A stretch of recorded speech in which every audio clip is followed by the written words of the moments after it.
Hey, what's up? This is Scott with Level Up Tuts, and today I'm going to talk to you about something that you may have seen around Magento and may not have been quite sure of what it is.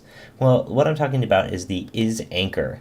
Under categories, or under catalog, manage categories, select a category, and then under display settings, you'll see this display mode, CMS mode, and then this is anchor. And you might be wondering what it is. You may have turned it on, saved the page, checked out your category, turned it off, and see what it did, but maybe you just don't necessarily understand. What it does is it's actually, personally, I don't understand the naming convention.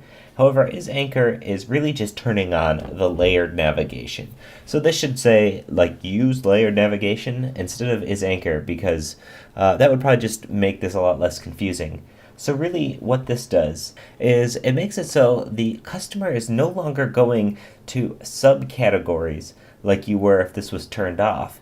However, they're going to be filtering through attributes to move lower into your products and filter through them. So I have turned is anchor on for this apparel category.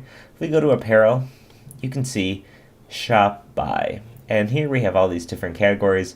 If you select one, what it's going to do is it's going to throw it up here, and it's now filtered, and it only has hoodies.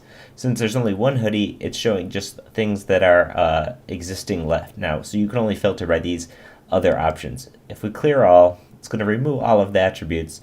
And let's say we want things that are dresses.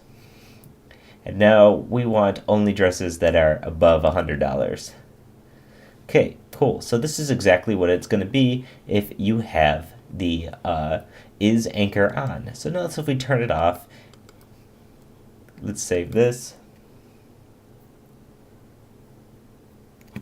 And now what you're going to get when you refresh the page, you're not going to have access to this layered navigation. You're just going to have access to the subcategories themselves.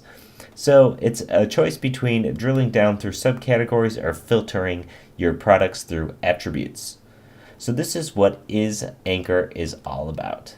I hope that cleared up some of the mystery, and as always, this is Scott with Level Up Tuts. If you have any questions or comments, please leave a comment on the video or hit us up at Twitter, Level Up Tuts. Thanks for watching. Bye.